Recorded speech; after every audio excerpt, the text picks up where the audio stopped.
Hi, I'm Bob Ryan. This is Globe 10.0. With me today, Kevin Paul Dupont. As you may have heard, the New York Jets will not go 16-0. Get out. Get out. In. No, they won't. They are playing the Patriots next, though. Will they get a first down? Well, we're going to get right to that. Yeah. The biggest thing that came out of that game was, aside from the fact their defense is for real, although they did lose Chris Jenkins. Mark Sanchez in the offense, Kevin. Astonishingly awful numbers. He was 10 for 21 for 74 yards, had 176 yards in total offense, 1 for 11 on third downs. Longest pass completion, 13 yards, yada, yada, yada.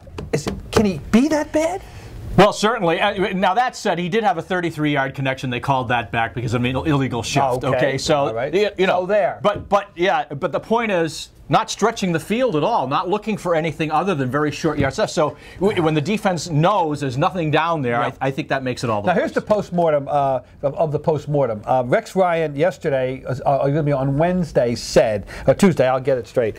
He said there was no rhythm, no nothing. When they asked the question as to if they need fixing an offense, he said absolutely. And he did say this, Kevin. He said that perhaps he instilled such a fear of turnovers into Sanchez because the Ravens 45-2 in their last 47 games when they had fewer turnovers, that he may have made the kid too cautious. So we buying that as an excuse. Well, I think that's an I mean, there was something in the kid's head, whether it was lack of confidence, whether I can't believe he doesn't have the game plan down by now, or the game book. However, I mean, when you have established an offense that just isn't going to take any risk, that does speak to someone who's being overly cautious, or an offensive coordinator who's overly cautious. And they may not even have a deep threat. Cotchery would be their deep threat right now because Santonio Holmes has got 3 more games to go on a suspension. And you know, then we get to the other part of the equation. They let Thomas Jones go, and it's cost-cutting move.